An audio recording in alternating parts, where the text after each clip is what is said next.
in the arena, who put themselves in the arena. I just want to thank Councilmember Parker and Councilmember Gym for their public service.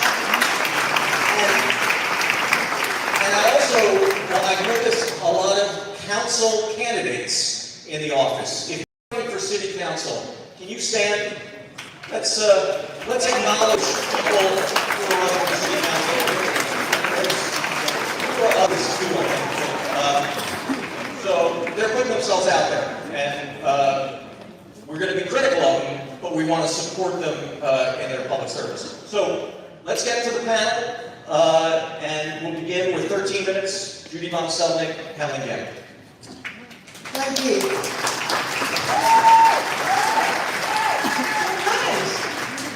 I can do this every night. I don't get treated like this at home or anywhere.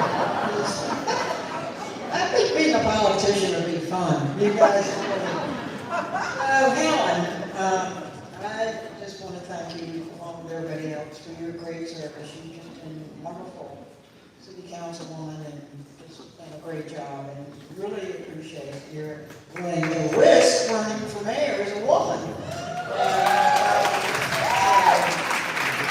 Very exciting. So I guess my question to you is that this job as mayor is probably as complex as it's ever been, given everything that's going on in the city, in the world, and everywhere. And your background really has been, primarily government education. I sort of think about this as a corporate job and being the CEO of a very complex organization, and your leadership skills and ability to attract top talent, motivate, inspire, energize, but more important than anything is to bring an organization together. It's been through, a lot of trauma, and this is happening in corporate America everywhere. And I'm in the business of helping some of these companies find people to work through that. And so, I think in this election, in this day and age, the skill set and would love to hear, how would you get us back on the right track, bring us together, provide the leadership, and what would be your solutions? What's the bottom line? How are you going to solve poverty? How are you going to solve unemployment? How are you going to solve education? You got 10 minutes left. Okay. Well, good evening, everybody, and it's a wonderful time to be here. And thank you to the citizens. Thank you so much, everybody, for spending your evening with me. And Judy, thank you also as well for being a fearless champion of women in elected office and in leadership all across the city of Philadelphia. So I think your question comes down to, I've got 30 years of experience inspiring and leading the city towards wanting to make change. And I did this largely without political titles or power. The world that I come out of, I don't bring political titles to be invited to the table. What I do bring is a different kind of skill set. I know how to build and mobilize unusual types of coalitions of people who can actually go out there and exhort for change. I know how to bring really smart and innovative policy solutions to really sticky situations. And I have a relentless focus on actually fixing problems that change the ways in which people live. And I want to make sure that those are the people who are able to say that something is different today than it was yesterday. That to me is one of the big things. It's one of the reasons that I just don't do, before I ever came into office, I would say, that's how I got the Philadelphia Parking Authority, to pay the first money to our public schools in years and years and years. I walked into one of the most dangerous high schools in the state that had been on the list time and time again, and we turned it around because we organized young people to hold a school system accountable for a safe learning environment, which is literally the most essential thing that they needed to get in education. I don't ever accept half-assed ideas to fix really big problems, and I think because of that, people around me get better. I think that I really value people at every level of an organization because I think they have a critical role to play about how to transform things. It's not just about a top-down edict issuing, somebody just declaring things left and right. It's really about getting people at all levels of your organization to buy into something that they never did before, because they're ultimately the ones that are going to be able to deliver on that. And then finally, I think the biggest thing is that I am just, you probably heard that I'm pretty relentless. And I probably should sleep more, but I think that is the kind of stuff that I'm bringing to the table each and every day. And I think it's what's enabled me to do things, even when I didn't have the political title and power to do it. And when I was on council, I was able to show what I could do. But as mayor, I intend to lead with that same kind of leadership and vision to take on the city's biggest problems and to prove that we actually never had to live like this, that we could fix the things that held us back. So given where we are today in the city and the problems and the challenges that we face, what would you say are the top 3 positions that would be the most important for you to fill in your administration? And how would you hold them accountable? Yep, so my managing director, no question. I think that there will be the police commissioner, no question. And the next education secretary, officer, whomever, because I have been very clear from day one that this city will not succeed unless we bring our city and our school system together. Every mayor before me has effectively either turned their back on our public schools or has failed to fulfill the promise of what education can be. And I will be that mayor that is going to make sure that our city and our schools are going to rise together. I do not see it happening any other way. That is a common mission, and I think that we're going to deliver that. Now, how do we hold them accountable? I've said very clearly, all roads lead to the mayor. I think it's about having a clear mission, a vision. It's about a select set of priorities, not 10,000 things all at once. But if safety, cleanliness of our city, and the education and well-being of our kids are our top priorities right now, then let's get to work and make it happen, and make sure that everybody within the organization knows they have a critical role to play to make that possible. I love that you're so specific. So now I'm going to ask you another question that I hope you'll be equally specific about, and it's the enormous crime problem we have. What exactly would you do about it, and what would your time frame be for getting it back to where we can all be comfortable again? I think that all of us are grieving the loss of Officer Chris Fitzgerald, and I hope that his legacy will be a safer city. And, I've been very clear that I intend to deliver by taking action, that there are things that we have to do right away. That's why I've called for a day 1 state of emergency. We've talked about the coordination of pulling all of our city agencies together, zeroed in on key areas like taking illegal guns off of our streets and creating a multi-federal state county task force to help us do that. It's about making sure that we are zeroed in on 911 response times, because right now, if you call for help, everyone should know that help is on the way. And we have the 2nd highest 911 response times in the country, and that is just not acceptable. And, that 3rd area is really making sure that we get officers and other people out onto the streets with a visible presence of both restoring public trust, but also keeping eyes out for people and letting them know that people are not alone right now. But I'm also really clear that as much as we're going to talk about all of this, protections and crime, the fundamental root causes of the things that we are dealing with have a lot to do with the failure of investment that happens in communities that are deeply racked by violence. You can see it from the moment a child walks out of their door, from the fact that they pass by streets that are, beyond filthy and dirty, because of the fact that we see vacant lots and all these types of things. There are actually immediate things that we can do that are investment-based, that aren't just about leaning into the fear and all the other things that, that have defined this conversation about safety, but is actually about investing in communities that have been too far left behind. I want to say this, I don't think any of that stuff is like long-term. Those are immediate responses. Cleaning and brightening up streets is an immediate response to crime in dangerous neighborhoods that are dark and frightening and filthy right now. And there's plenty of research and work by Eugenia South that proves all of that. I want to make sure that we're dealing with mental health and, adequate treatment and supports. It's one of the reasons why I fought to make sure that we piloted the first non-police mental health crisis response units so that police officers could respond to the issues that people wanted them to respond to, and trained EMTs and first responders and mental health specialists can respond to those that are being requested by the individuals asking for them. We know that works, and that's deeply important. And I am obviously just going to be deeply concerned about what's happening to young people.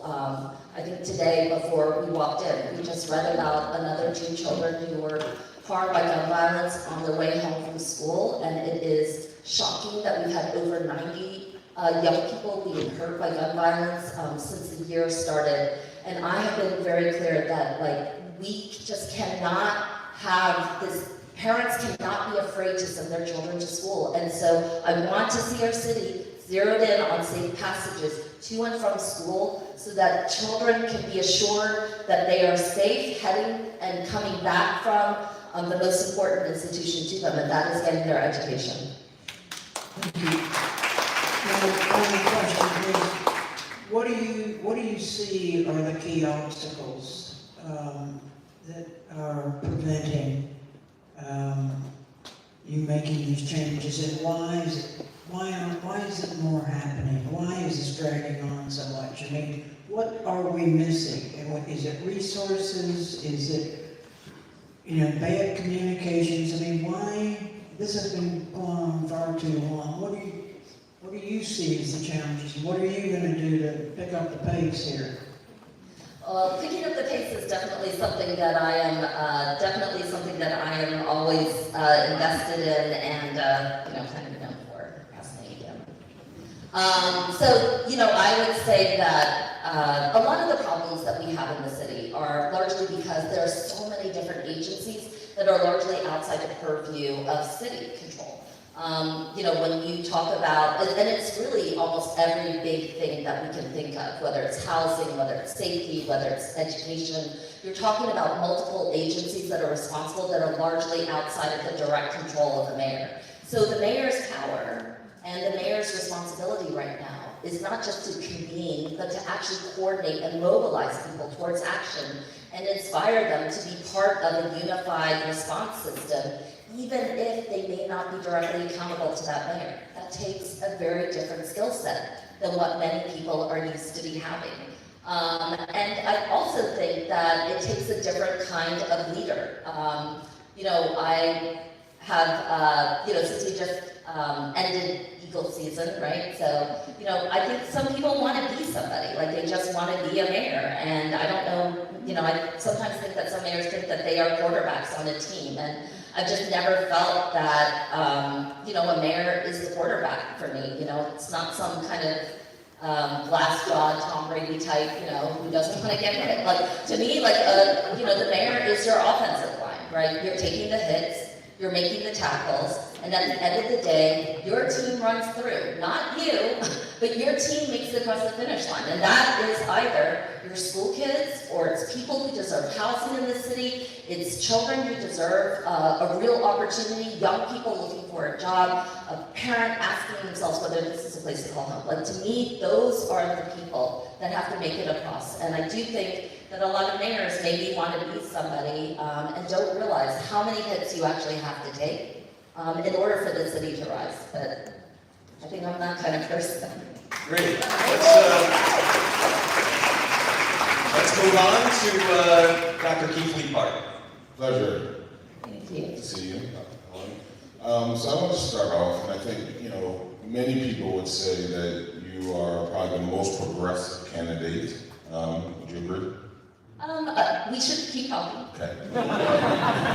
So you're probably one of the most progressive candidates, and I think one of the concerns around, the direction of the city is that maybe we've gotten too progressive, and specifically when it comes to, and this might get you in trouble, or get me in trouble, specifically when it comes to public safety, right? We've seen that we've gotten, and this is coming from someone who worked in reentry, worked with Mayor Nutter on prison reform, was talking about criminal justice reform 10, 12 years ago. There's a balance here in the city where I think we may have gone too far to the left as it relates to criminal justice reform and public safety. The other area is there's a concern around what happens from a business culture, right? Where would you be as it relates to building a pro-growth culture as it relates to the business community? So could you talk to those who are concerned around us going too far and you being closer to a Larry Krasner versus someone who's putting us in a center position? Okay, so first thing I want to say is I am running for mayor. I am not running for district attorney. I am running for mayor of the city of Philadelphia, and it's a very different type of position. I think, people who want to line folks up on some kind of ideological spectrum that honestly just came up since Trump are missing the boat on politics. I was doing a lot of this work before there was ever a word for progressive. There was people who believed in their public schools. There believed that we had overly mass incarcerated to the point that it actually depressed opportunities for communities all across Philadelphia. There were people who believed in a vibrant, healthy global economy that relied as much on immigrants and new residents and made sure that people in our city could stay long, could age gracefully in our city with. The idea that we have warped ourselves in the last literally 5 years on this spectrum on what is progressive, what is not progressive, has taken us away from the really two big ideologies that are in politics right now. The people who get stuff done and the people who talk about it. I have learned in my time before I ever got into office what it looked like to actually get something done. To take a school system. When I came in, we had shut down 30 public schools. We were on a massive disinvestment. My kids went to schools that had elementary and middle schools that did not have nurses and counselors in them. And when I got into office, I would say that I was going to be a totally different kind of leader. And we did start to turn around a mass disinvestment in our schools, made sure that we brought back nurses and counselors, social workers, arts and music back to every public school. I made sure that we got a clean water campaign going that would mobilize a $500 million infrastructure campaign for new school buildings, and that is how you grow a city. That is actually what you do to turn things around and get us off this merry-go-round of are you this or are you that, little labels that people put on to make the world make sense. The world is not making sense right now, and tapping on labels is not going to fix or help you understand a political candidate. Understanding who they are and what they have done based on their actual track record on taking on big problems is what actually does, in my opinion. And I forgot For business. What do you add on to business?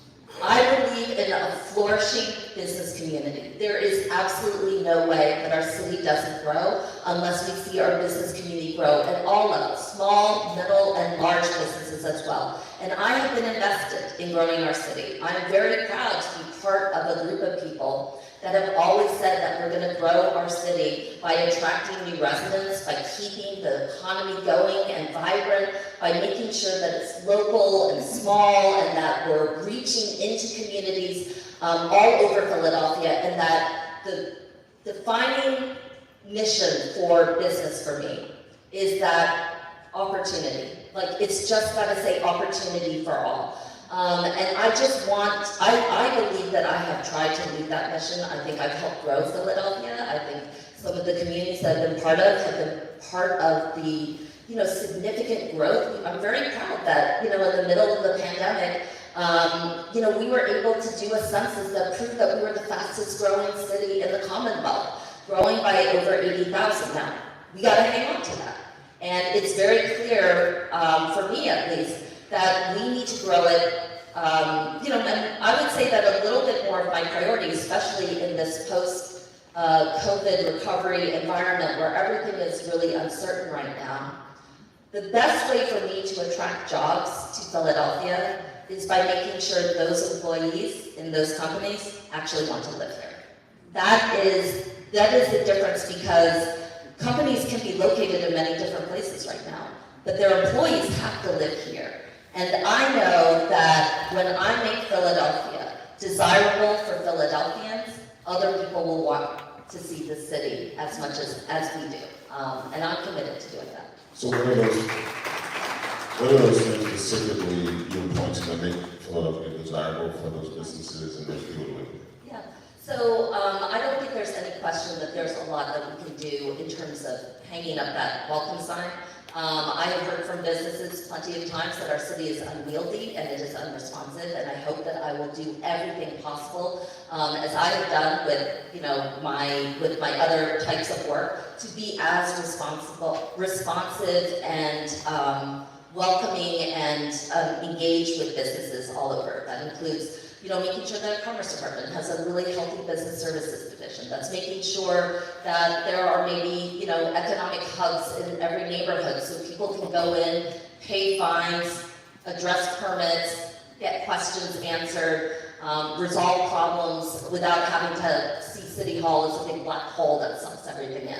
I want to make sure that, that we have a real opportunities and investment fund and a mindset around that. But I'm also really clear that when I listen to a lot of businesses, they are very clear that education, safety, and cleanliness are top of mind in terms of what they want to see for their companies, as well as for their employees. And so I am going to lean in on that. I mean, this is our bread and butter. Education, safety, and cleanliness is the things that not only meet a business need, it meets the needs of neighborhoods all across Philadelphia. I want us to approach this conversation about how to grow our city from one that actually builds the most resilient city and stronger communities, healthier children, and people who have dignity in their everyday life, but not just at work. So, it sounds like you go over your top three priorities as education. What are your top three priorities and the goals associated with those? I think that there's no question that the community safety issue is paramount. And so I think that, we talked about some of those things, including like a 100-day agenda that I sort of laid out, that I want to really take, if we didn't go through that, I'm happy to go through that again.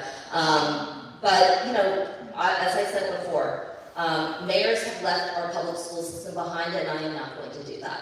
I have had a 30-year track record in how we turn around our public schools, how we actually make sure that we are going to put all of our capital resources into getting our schools back into shape, making sure that we are inspiring a new generation of educators and individuals who can fill our public schools, and that we're taking a really concerted effort to see a 7 a.m. to 8 p.m., 7-day a week, 365-day a year approach towards caring for our kids from universal pre-K all the way up to college and beyond.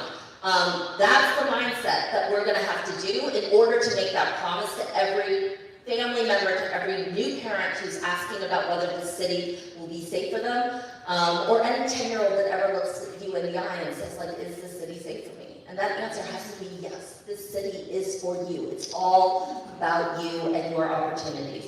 And then I think the third thing is, I'm leaning on a vibrant, I'm leaning on this, not even a vision, but I feel the heartbeat of the city all the time through the people and communities that are hungry for economic opportunity, for a chance to demonstrate life and vitality. And so I want to bring that back to the city of Philadelphia. I want to bring some joy back to our city. I'd like to see us lean in the city of the sounds of Philadelphia to bring back arts and culture, to remind ourselves that our parks can be filled not just with darkness and gates and surrounding things and keep out signs, but actually be filled with the life and vitality of barbecues and picnics and birthday celebrations and other types of things, music venues for places that don't have easy access to museums. These are not far off things. These are not things that cost millions of dollars to do. They are at our fingertips. And my personal belief is that if I'm a different kind of leader, then everything has to change. That starts with budgets, that starts with policies, and it starts with an attitude that this city has, the mayor and all city government has to get out of City Hall and back out into the communities where all the life and all the possibilities actually are. when it comes to that, what would you point to as some of your biggest kind of legislative successes? I think, when I first came in, I heard that there were almost 1 in 14 renters who are being evicted. That is 22,000, not people, but households every single year, 500 every single week, 52 weeks out of the year. And it was like everything was geared towards that. I remembered when I was a teacher, and I would say, so-and-so isn't here today, and do we know what happened?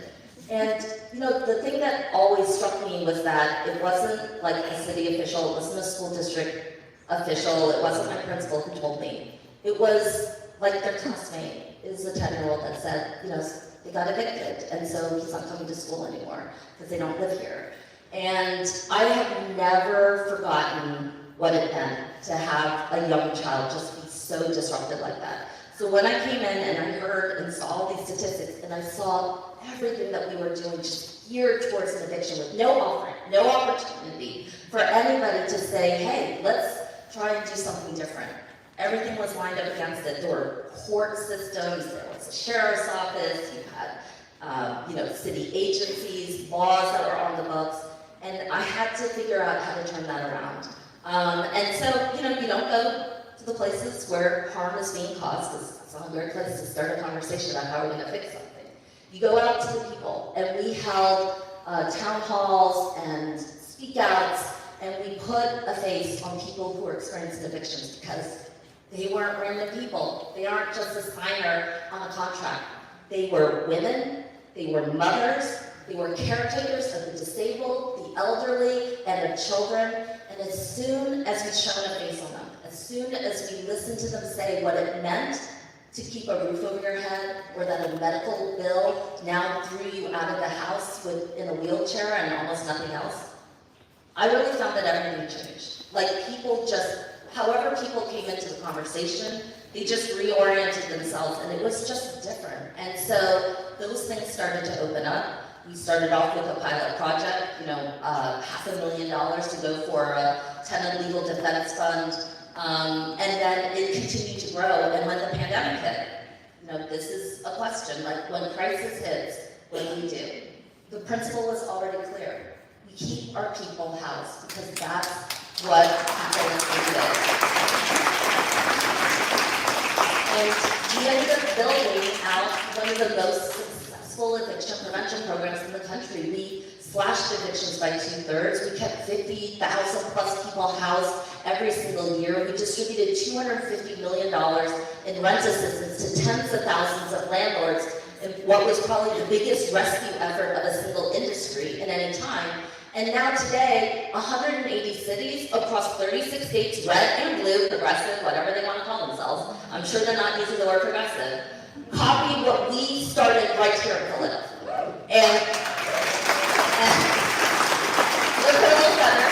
Joe Biden, in his National Renter Bill of Rights, included the law that started in Philadelphia, eviction diversion, as a cornerpiece of a national mission to reform and keep people housed in crisis. And I think that what that proved to me, because that beginning was not 20 years ago. That beginning was yesterday. It was literally 5 years ago that we started out with this. That transformation from this to here was about not a bunch of electeds telling us what was politically possible. It was about a people making themselves visible and saying everything had to change. And I told you, we never had to live like this before. All right. Thank you, Keith. Let's move on to our last questioner, Mayor Michael Nutter. Thanks, Larry. Good evening. First, I'd like to have more of a lightning round experience with you. And most of my questions will be in the area of judgment, decision-making, and thought process.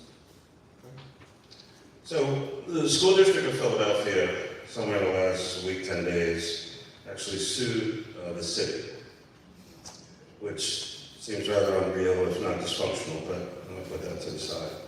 It's regarding Bill 210685AA, the Special Certification of Inspection Bill. You co-sponsored that bill. If you're mayor, you'll actually be defended in that suit. How will you defend the city against the school district regarding a bill that you co-sponsored and voted for? Yeah, so to be clear, I will also have a new school board, and I will be making sure that our school board is working in concert with the city. That bill related to whether schools could open after tremendous renovations have been done. Yeah. I don't want to go through the history of the bill. It's a specific question about your actions as the mayor involving a bill that you sponsored, and now you're on the other side of the table.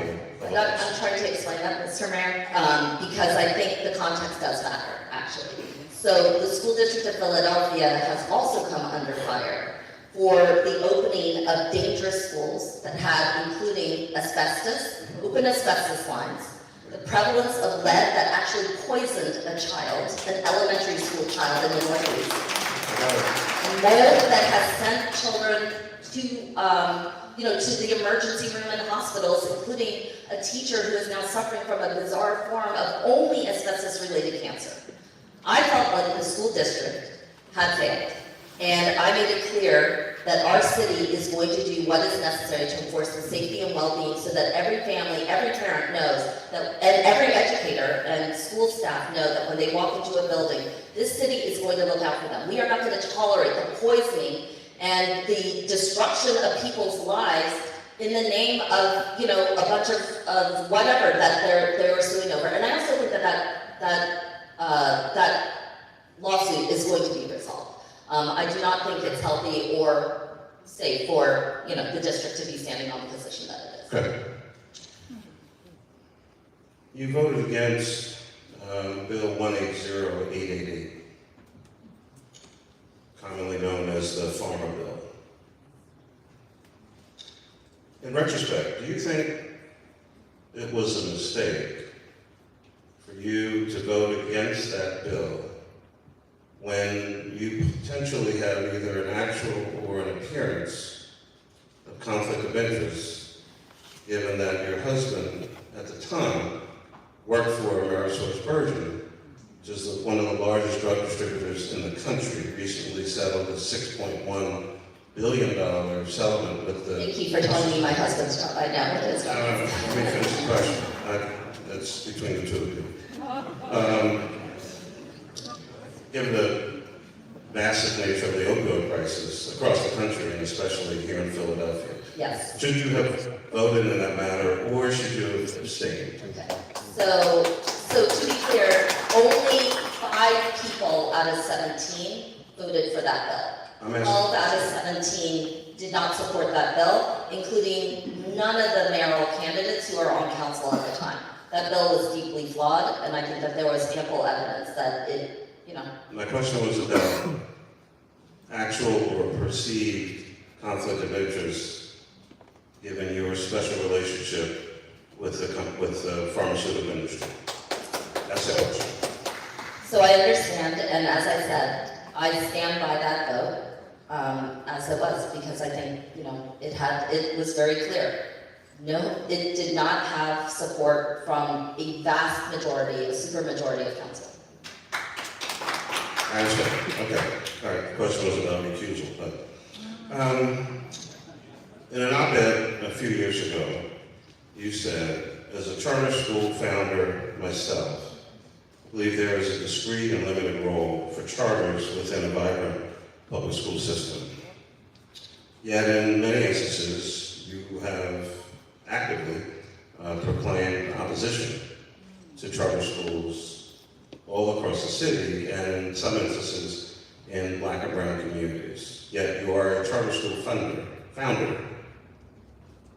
But in many instances in the city, you run opposed to charters, notwithstanding your earlier support or statement of support in an op-ed that you wrote. Are you for charters or against charters? So I am very clear that as mayor, my job is to be the mayor for every child in every school system, public, private, parochial, and charter.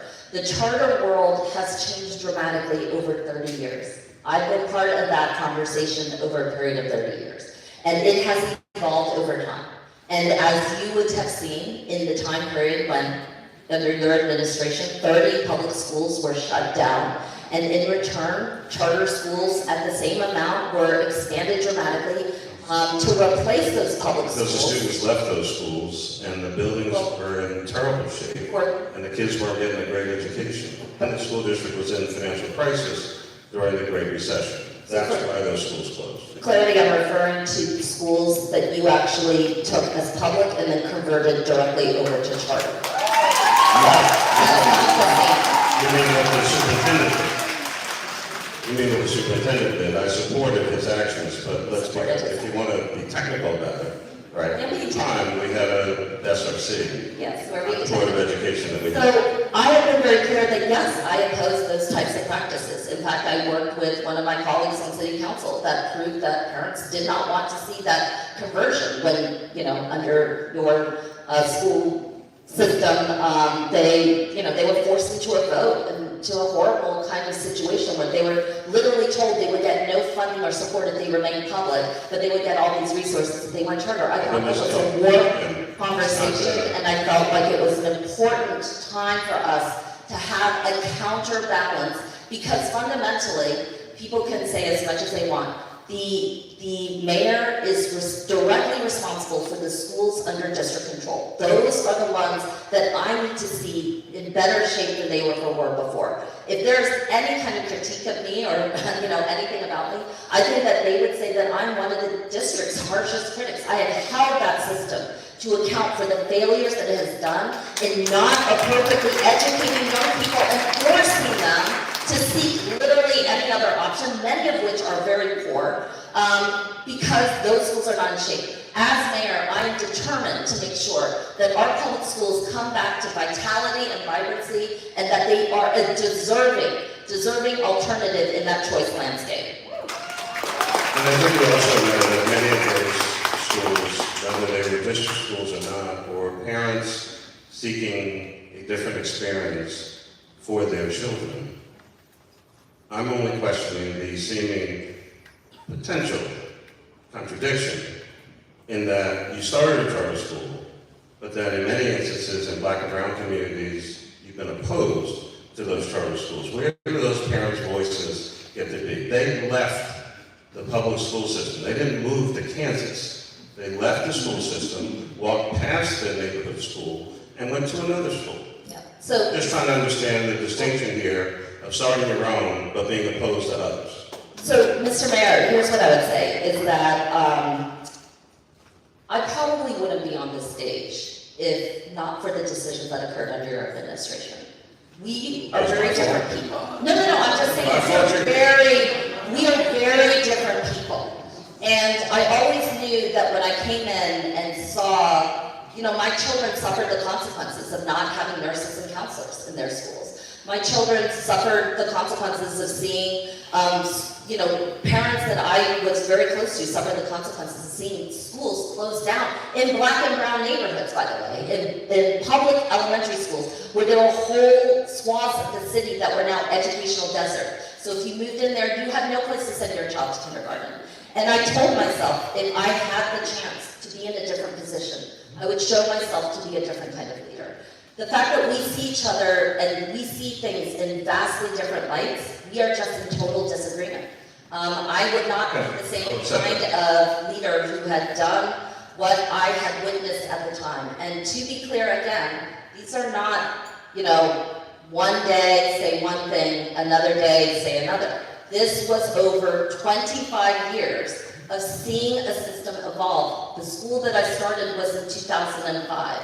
The system that I am fighting for, a city that I'm fighting for right now in 2023 and for 2033 and beyond, is for everybody, to have the kind of quality system that every child and every parent in the city deserves. And frankly, our city we will not grow because of it. So I don't want to get too lost in this conversation about where things are going to be. This public school system needs to grow. I hope that if I'm held accountable for anything at the end of 4 years, it will be, have I helped grow the Philadelphia public school system? Because over the last 10 years of disinvestment in our city and the failure to actually renovate buildings, give our kids basic education, you know, Lower Merion is building a $140 million middle school where it's 12-year-olds, okay? And our kids are playing on broken asphalt for playgrounds, and they go to schools that aren't even air conditioned, and 30 schools out of 260 were open for summer last year, and that cannot continue. So this is the thing that we're gonna try and turn. I appreciate all that. I'm very familiar with Lower Merion. I would just mention to you, you keep talking about the disinvestment. In the 08 to about 12 period of time, we saw the largest recurring investment in public education in modern times. While the Commonwealth of Pennsylvania, under Tom Corbett, was cutting funding for education, I raised taxes 4 times for the school district, including during the election year in 2011, and convinced City Council that we did need to invest. It's also why we had our graduation rate for high school students go from 53% to 68% when I left. I'm just saying, all is not lost. It is not a horrible place. Some children actually graduated and went on to college. So, down to the last. You said this. You've got to have somebody when, as soon as they walk into the room, systems of oppression fall and new systems of opportunity are built. This is you. When I walk into the room, systems of oppression fall and new systems of opportunity come up. And everybody in this room knows it. I guess I just have to say, I mean, I literally never heard Martin Luther King, Nelson Mandela, Mother Teresa, Mahatma Gandhi never say anything like that. But I guess I just want to ask, I mean, is that what happened when you walked into the Union League?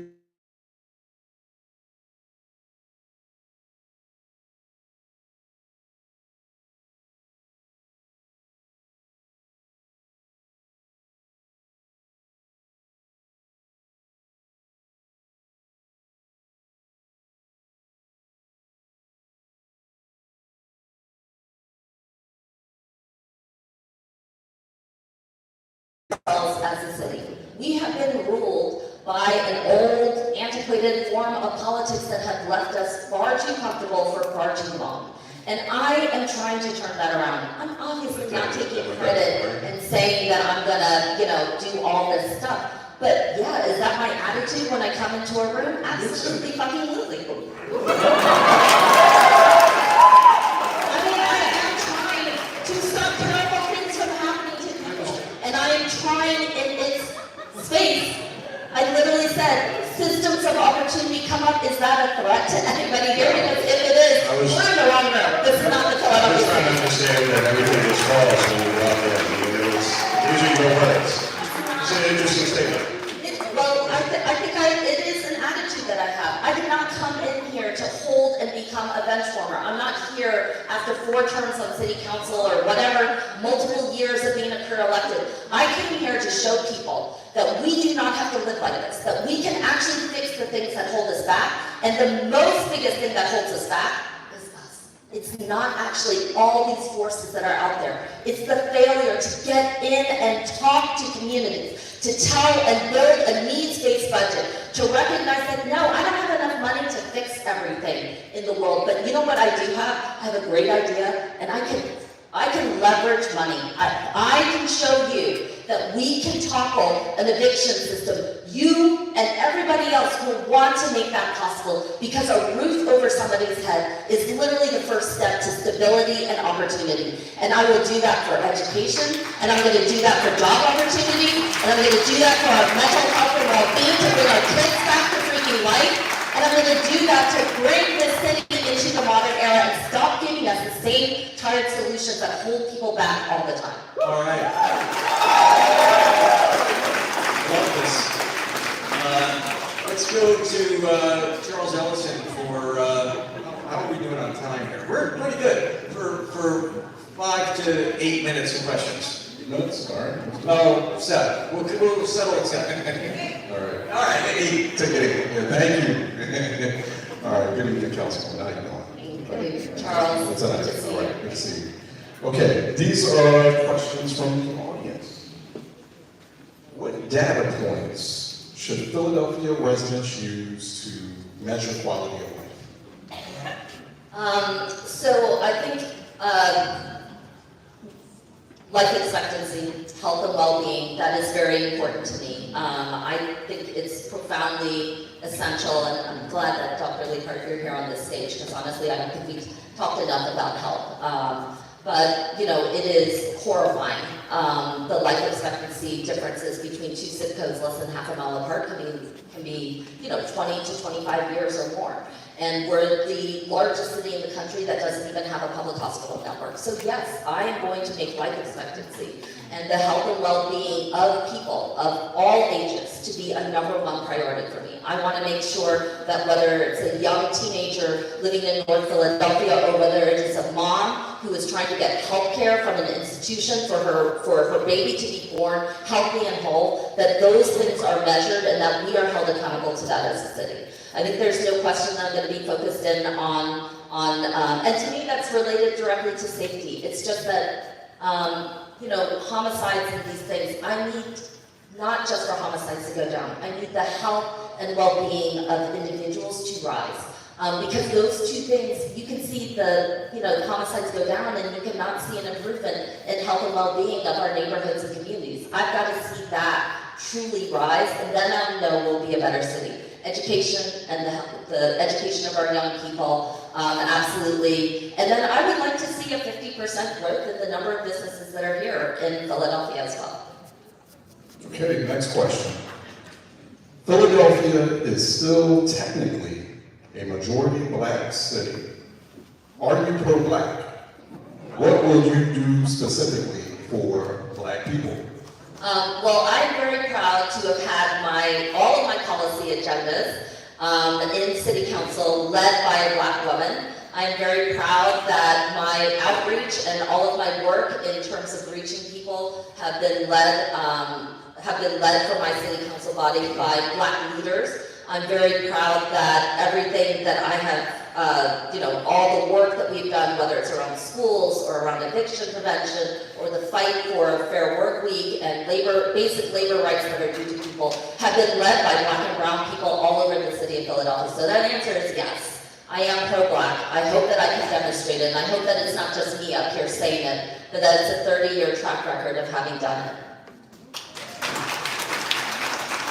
If you become mayor, what would you do for the thousands of renters that have a plethora of issues from landlords that the city of Philadelphia give licenses to and never check to make sure their properties are habitable and that they maintain their properties?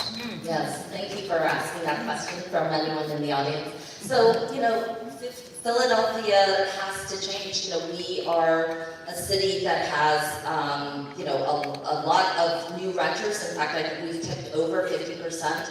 And this is a community that deserves to have rights and protections. And our protections right now are really behind almost every other major American city. And so I would like to make sure that we are working in concert with communities, with landlord associations and others to make sure that we find a really robust place for people to say that this is a place that they can live.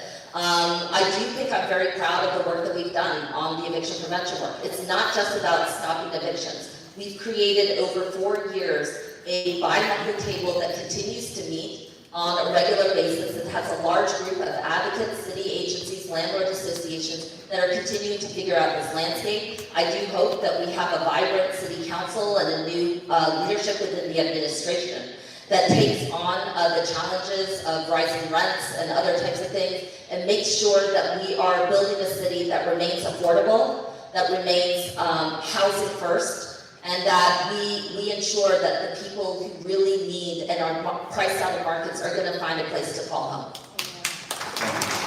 Next question.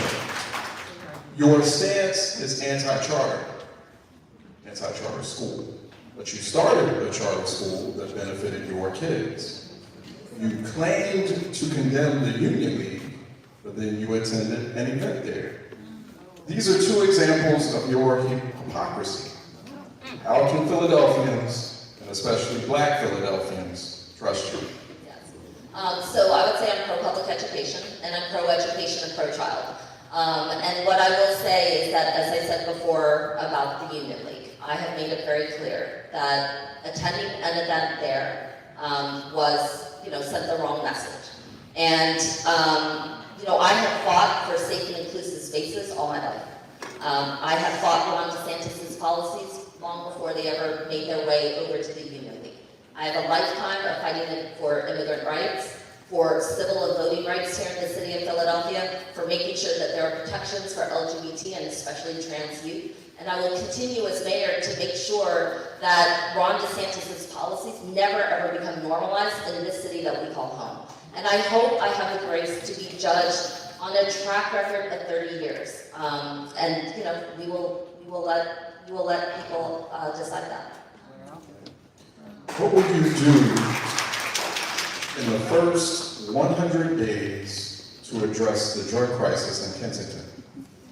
So the drug crisis in Kensington, is serious. It's obviously something that has not come up over a short period of time, but it has to end under my administration. The open air drug markets and other things have to come to a close, and reclaiming Kensington and other places as neighborhoods that should be for neighbors. But I'm also very clear that this is not just about marginalization or anything like that.